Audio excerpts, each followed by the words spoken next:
So, you know the usual. Earlier this week, a brand new Minecraft Snapshot dropped, and we took a look at it in a video earlier on. As is par for 26.1, it is most adorable update of all time. We got a bunch of brand new babies, but my name is Jeff, and since then, I've been tinkering and toying with this update. I found even more. The very first thing that I want to reiterate here, I think I mentioned it initially in the Snapshot video, but once you update your world in this version, backwards compatibility is over. Now, our reasoning being here, when you upgrade your world from an old version to this new version, well, a bunch of the files are renamed and shuffled all around inside of, like the actual files of the game.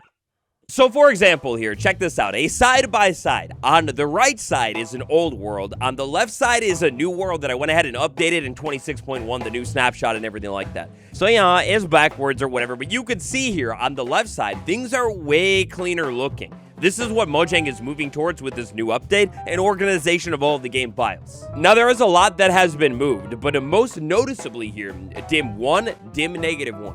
As you could probably guess from the title here today, dimensions are going to be a big topic.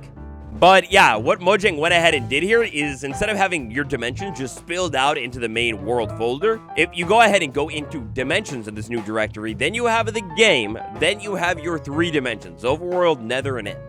Now, overall here, they basically went ahead and organized everything, made it way more clean here. We can go from players, and we have even more information, like data.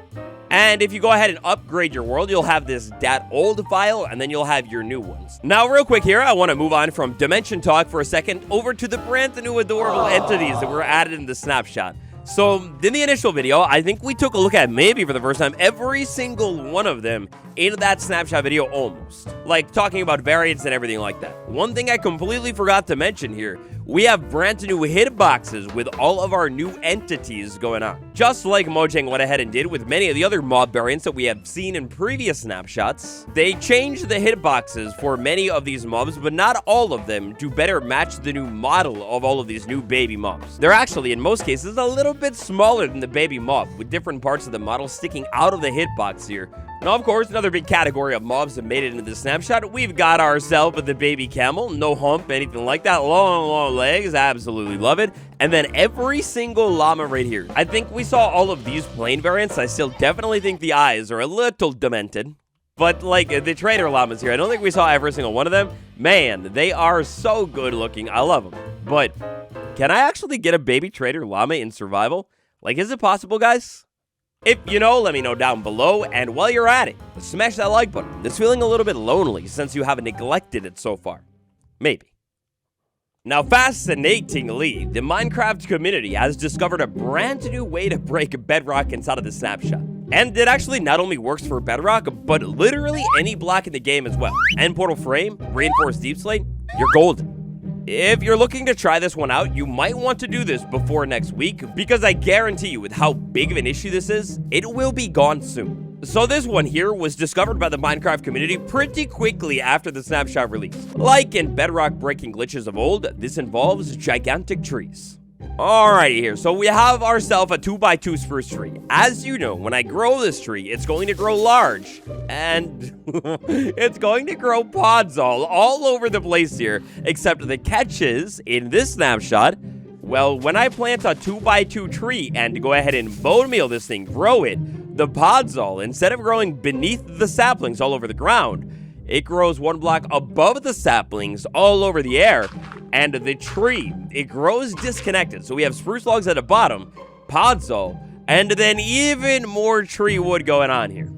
So check this out. Here's what's happening. When we have a spruce tree and we go ahead and grow one of these gigantic ones, as you know, podzol is formed all over the place. What's going to happen here when I grow this tree? Because there's no podzol within range, or at least like replaceable blocks by podzol within range for the most part, no podzol will be formed in the air.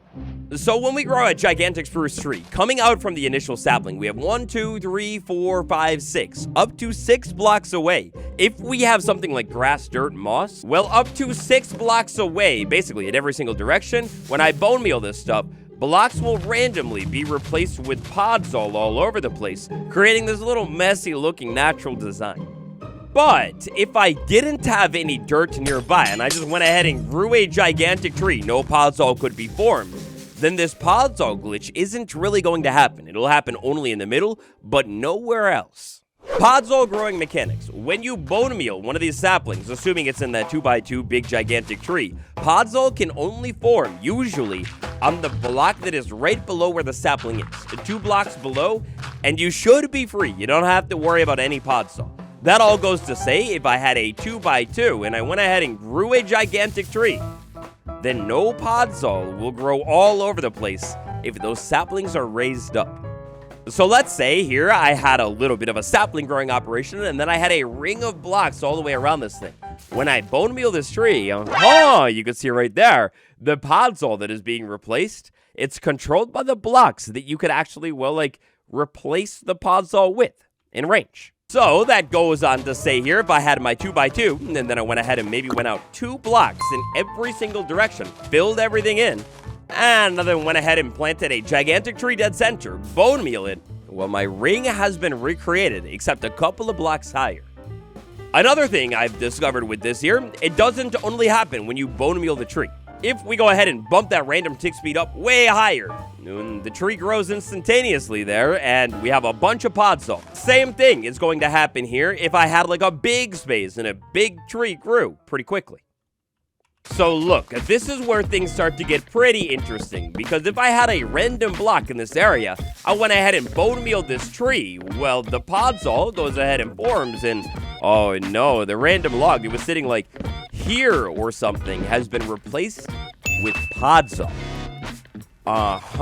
So if I went ahead and recreated this situation one more time, we're gonna go ahead and do our whole raised up platform growing thing, but this time, maybe I have some other random blocks going on in here. And just to show you the true reach of all of this going on, we'll go ahead and put a bunch of random blocks inside of this thing. Even a decorated pot with something inside of it, why not? Random blocks, go ahead and bone meal the tree, and as long as my blocks aren't obstructing the growth, so I think that one might be the problem, but as long as my blocks aren't obstructing the growth, oh my gosh, every single block that I just put down, including Bedrock, is now completely gone.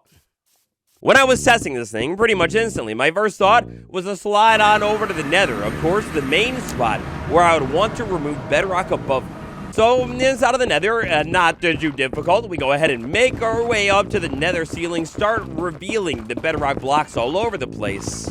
And then, all I need to do, theoretically here, is set up a ring of blocks here, 1 block down below where the Bedrock is that I want to remove. Make sure I have dirt placed in so podzol could theoretically form.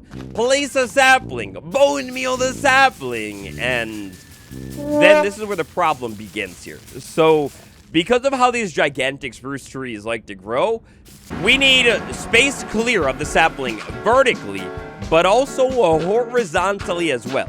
Now, there is a specific sapling that is going to matter the most here, and that is going to be the northwesternmost sapling. So, this sapling right here, the game is going to look around for blocks right next to it, those 3 blocks right there. If these 3 blocks are cleared, that check passes, but then we have a 5x5 block area centered around that northwestern sapling going all the way up into the air that needs to be clear as well. So if I were to have, say, a block in this spot right there, those ones can go away. Theoretically, this tree shouldn't end up growing. It's not going to work. And that's where the problem arises here. We have our northwest sapling. Again, that is that one right there. If there are any blocks inside of that column when it's trying to grow, it is not going to work ever. And that's where we have a problem with breaking Bedrock above our blocks. It's quite sad. So unfortunately, this Bedrock breaking glitch, it doesn't work to get onto the nether ceiling. But if you go ahead and put a little bit of work in, I don't know why you would want to do this, but if you want to, you could definitely go ahead and easily remove the end portal frame from your world. In order to pull this off, all we're going to need to do is line some dirt blocks down below the end portal frame.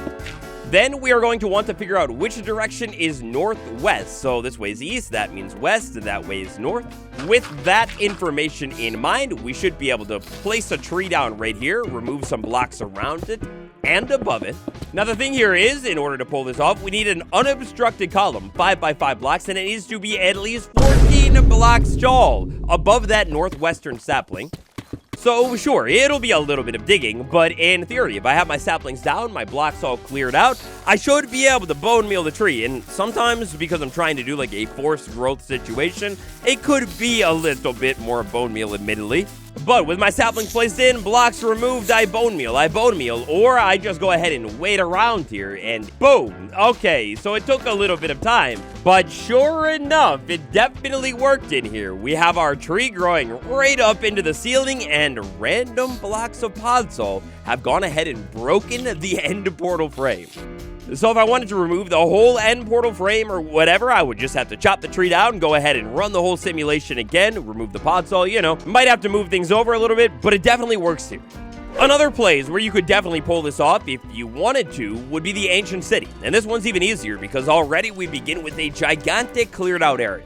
So just like before, we have this layer of reinforced display that I'm trying to get rid of or whatever. I'm going to want to start by setting everything up down below the reinforced display, something like this. Then I'm going to have to find the northwest sapling, look around, there it is. And with my positioning here, it might be a little trickier to do on this side, so no big deal. Just flip around to the other side. And the big thing here for this method is making sure you have dirt blocks where you want podzol to replace anything up high. Anyway, you know how it goes. Bone meal, bone meal, bone meal. Hopefully, eventually this thing will work before too long. Maybe you have enough space, maybe you don't, but there we go. Spin around to the other side for the big reveal, and well, goodbye, ancient city portal. It's a goofy little trick, but maybe potentially useful for clearing out things that you've always wanted to get rid of, but never had the time to. Next up today, dimensions. So I want to make it clear that when we talk about dimensions, whatever Mojang is cooking up, I don't think it is going to make it into the game in 26.1. This update is very clearly all about mobs, adding personality and things like that, but at the same time, it is routine at this point for Mojang when adding one update to the game. So for example, the baby mob update, well, they are already planning on, and behind the scenes, they definitely know what that next update will be. So if there is groundwork that needs to be laid for whatever that next update is, 26.2 we'll call it, well, you could lay the groundwork down inside of the update that happens before. And of course, now look, I'm not for sure what Mojang is doing for sure, but it surely looks like they're doing something with dimensions. So first up, I want to rewind things back a couple of snapshots to the time command. Actually, rewinding things way further back. This might have been last year in an update at some point. You might remember world borders. They can now be customized and changed from dimension to dimension. That was an intriguing change at the time, but maybe it just seemed like more functionality for creators. That's nice. Then we have our brand new time command, much revamped, where we have different times for the overworld, the end. It's basically completely different world clocks for any dimension that you'd like. And of course, if you have the technical know-how, you could go ahead and add even more dimensions in here, and theoretically infinite. It's all quite intriguing, and also functionality that the end never had before. Then in here, a couple of snapshots ago, we have our brand new world options menu. Now, I'll be clear, I don't know if this is necessarily just related to dimensions, but right now, inside of World Options, we have difficulty, and then we have this new Game Rule Edition, but that's literally it inside of the screen. It feels a little bit empty, and it definitely seems like Mojang will be adding more things to the screen at some point. After all, I mean, look at this screen right here. You could easily just go ahead and add like 2 new buttons right there and not have an entirely separate screen pop up. So if I was trying to count weird things that relate to dimensions and world settings, that's a solid handful so far, and I'm sure there's even more back in the past that you could dig up. Then we have everything that went down inside of this latest snapshot right now, specifically the dimension organization structure. Minecraft, Overworld, and the Nether. Previously, if you can remember, these dimensions were called, well look, if I look at an old world right here, I can see dim 1, that is the end, and then dim -1, that is the nether. Now that structure right there has always hinted at the nether being the -1 dimension, so it's like below the overworld, and then the end being dim 1, well, maybe we could imagine that dimension being set somewhere above the overworld. Why would the developers go through the files and rename our dimensions from those confusing number ones to what they are called? Well, yeah, I guess it could be just because those numbers were kind of confusing unless you knew. But if Mojang were going to add another dimension to the game, it would make a whole lot more sense to just have these things be straightforward names, so then whenever the deep dark dimension is added or whatever, it's not a new number that you have to cryptically remember. Instead, it's literally just called what it is. The old numbering system, it was confusing and kind of only really made sense if the dimensions are stacked in a very specific order. If the developers are trying to add a new dimension that is maybe somewhere in between, below the overworld but above the nether, well, the numbering system just doesn't work any longer. So tie that jazz, the reorganization of that, to all of the world generation functionality that we went over in the initial snapshot video. There's way more control, you could customize things way easier now, and well, right now, it's not really seemingly used in the game, it's just yet another weird sign. The devs are spending a whole lot of precious development time shuffling things around that don't seem to really need to be shuffled around right now. At least not for anything currently going on and being added to the game.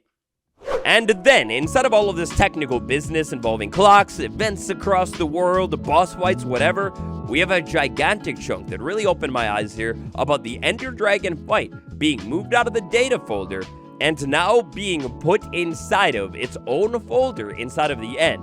But you could easily make it so the Ender Dragon fight could take place in other dimensions as well. Or, for that matter, maybe a different dragon fight or another boss fight that is relatively similar. This theory could easily get pretty far-reaching and sprawling across different things the developers have said before, but new boss, it's been years. They said they know what they're doing for the next boss. We're still waiting. All of this is organization and maybe just for quality of life and ease of use, but it also sure seems like Mojang is maybe setting up to add something new to the game, pretty major. Could be a dimension, could have boss fights, and even more. Keep in mind that a snapshot or two ago, they were also reorganizing how blocks are named. Quite the perfect setup potentially if one was going to add even more new blocks into the game soon. Combine all this jazz with the fact that Minecraft Live seems to be moved up in the current update, you can't deny it is a little bit smaller out of all of the drops that we've seen so far. And I don't know, man, it's all starting to pile up that Mojang is working on something very big, has been, and might be releasing and revealing whatever it is soon. For today, that's all I've got. Thank you all so much for watching, hope you enjoyed. Smash like, subscribe. I don't know, man, I'd love to see some kind of deep dark dimension added to the game, that'd be so sick. Anyway, I'll see you tomorrow. Goodbye.